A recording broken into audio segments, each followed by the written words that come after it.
Well, howdy there, guys. So it looks like we're in the round pen today with old Nickle here. And sorry about the audio quality, by the way. For some reason, my lavalier mic decided to quit working on me just before we got started here. So anyway, I'm here with Nickle, and as you can see, he's already worked himself into a little bit of a sweat. But I thought today would be a good day to, it's a hot day, so we came up on the mountain here and figured it might be a good day to work on some of the round pen stuff, or working at liberty with your horse, which usually starts in the round pen. After you catch them, after you get them out of whatever pen they're in, it's nice to put them in a round pen because there's no corners in a round pen. And then you can work on some of the groundwork basics, the first things that anybody teaches their horse how to do when they get into they're starting with groundwork. So so you see how when I walked in here, Nickle started getting a little. So right here, I'm going to put a little pressure on him there because he's pointing his tail towards me, and I don't want to lie to him. So that's one of the first rules of when you're working in a round pen or working at liberty with your horse, is if they give you one eye, you put a little pressure on. If they give you two eyes, you put no pressure on. And if they give you no eyes, you put a lot of pressure on. There we go. So I want to start by just gaining his attention and gaining his focus. And usually when you do this, if you keep asking for their attention, they'll start to follow you a little bit.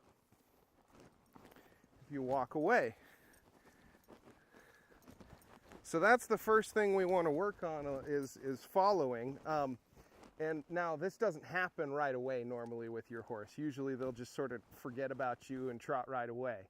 So if and then you start in with gaining their focus first, doing little things to get their attention back. And then, so let's try and do a little push here. Get him to back that energy up a little. See, he's real distracted right now because his buddies are over in the arena just behind this camera over here.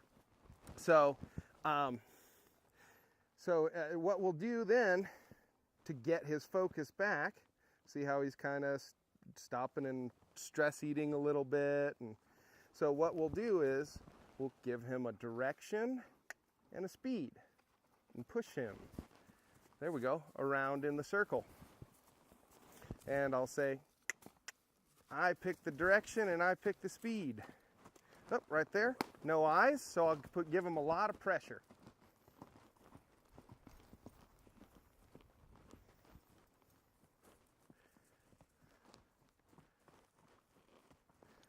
There we go. And then when I want to draw him in, I'll catch his eye and back up.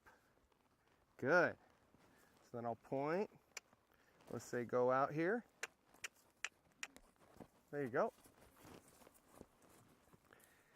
And we'll send him out in the circle. So we want to be able to send our horse both directions when we get into the round pen here, because that's going to set him up for success once we switch into the working him on a long line or a training line.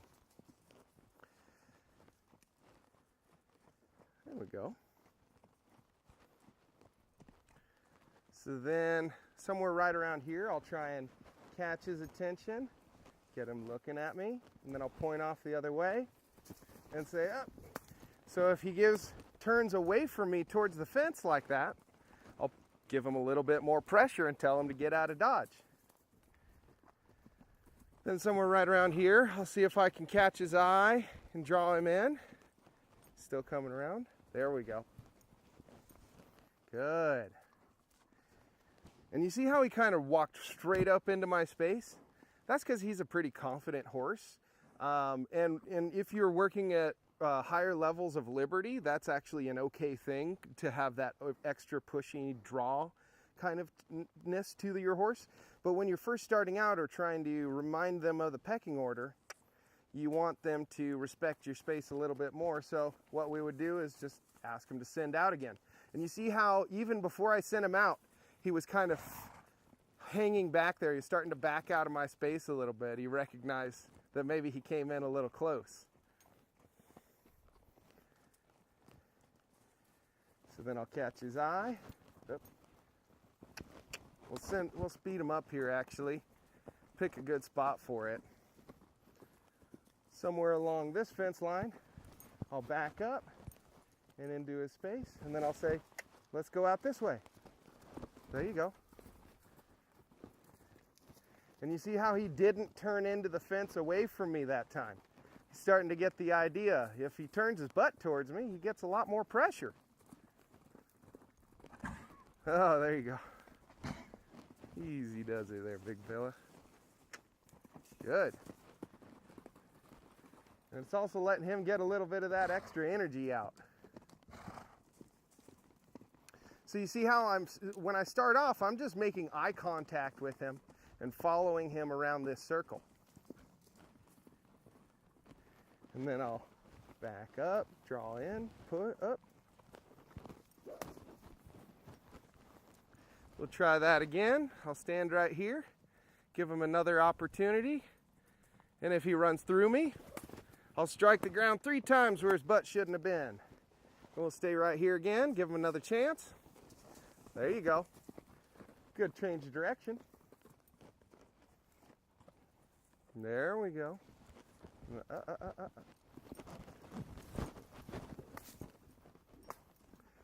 So this is kind of fun because this is, he's a little bit of an older horse, and he's also a left brain extrovert kind of horse. So he's going to want to play with you a little bit. See how he's getting down and moving out. It's been a little while since he's gotten to work. So what we'll do now is I'll just quit rotating. And I'll let him move or go around as long as he wants, as long as he maintains that speed and direction. Now he's watching me a little more. There we go. So I'll pick a point. See how he's getting a little thirsty to stop there. He wants to slow down. So I'll pick right here. There we go. Nice. And then what I'll do is I'll turn and walk away. Very nice. We tip this camera here just a little bit.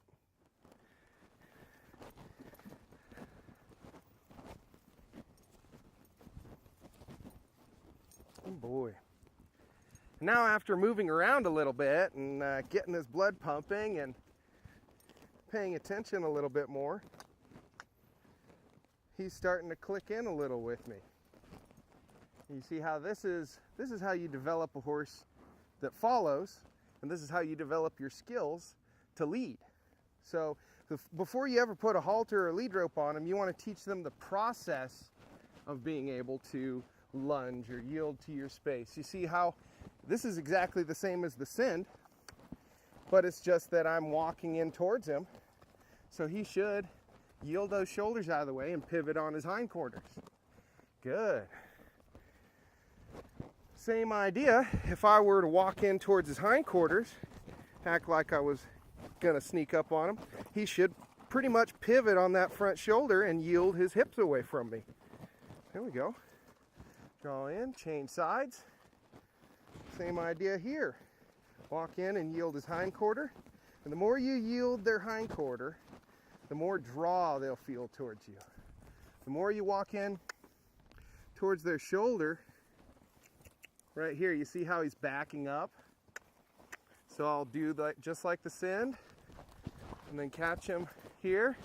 There we go. He's not quite used to this on this side as much. There it is. So now he's yielding that front end out of my space a little bit. Yep. And if he forgets about it, then the stick just kind of comes in and says, hey, this is a brick wall. Got to keep moving through. Good. Yield the hind. Change direction. Get that mayfly off there. Good boy.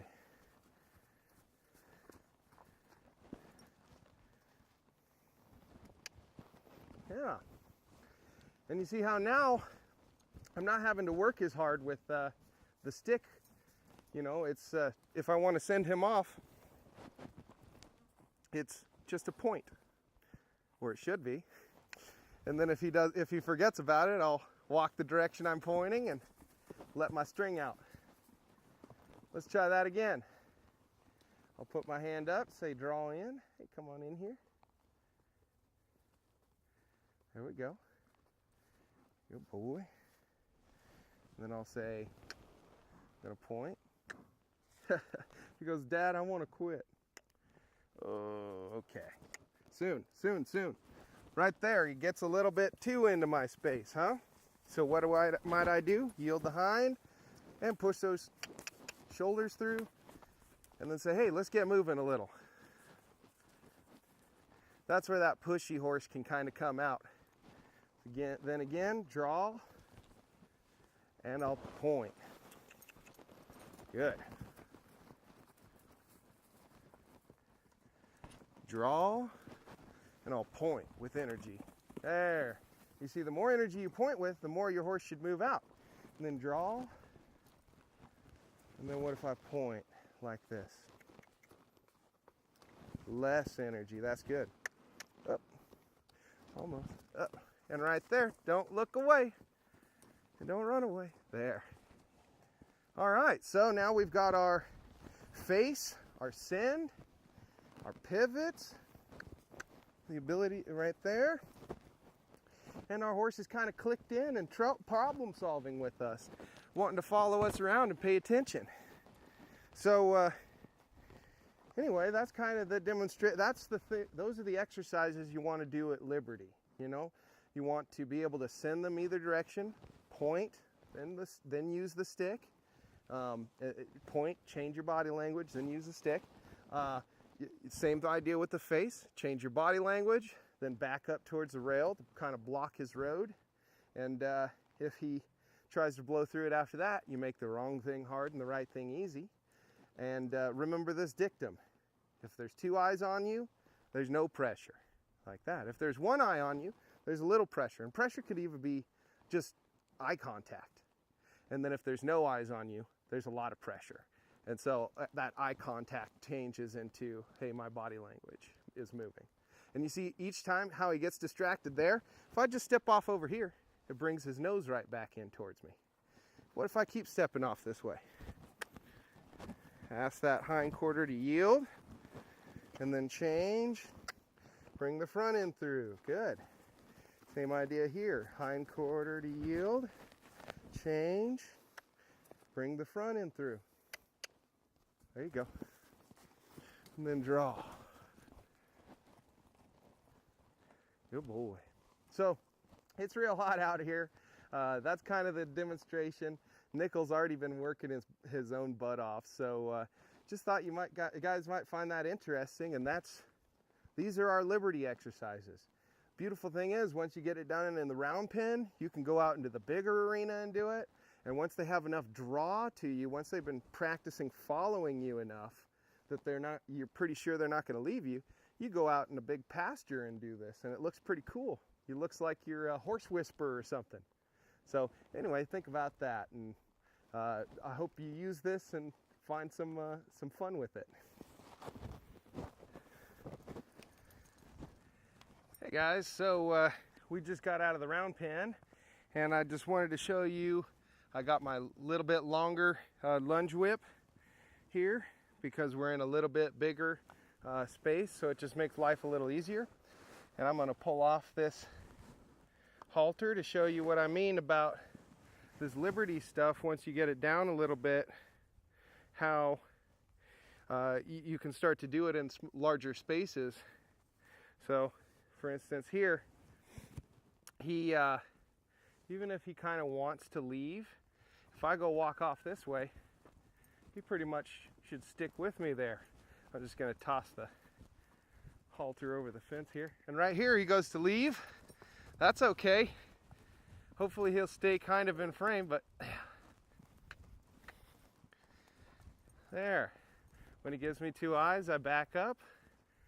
One eye, put a little pressure on.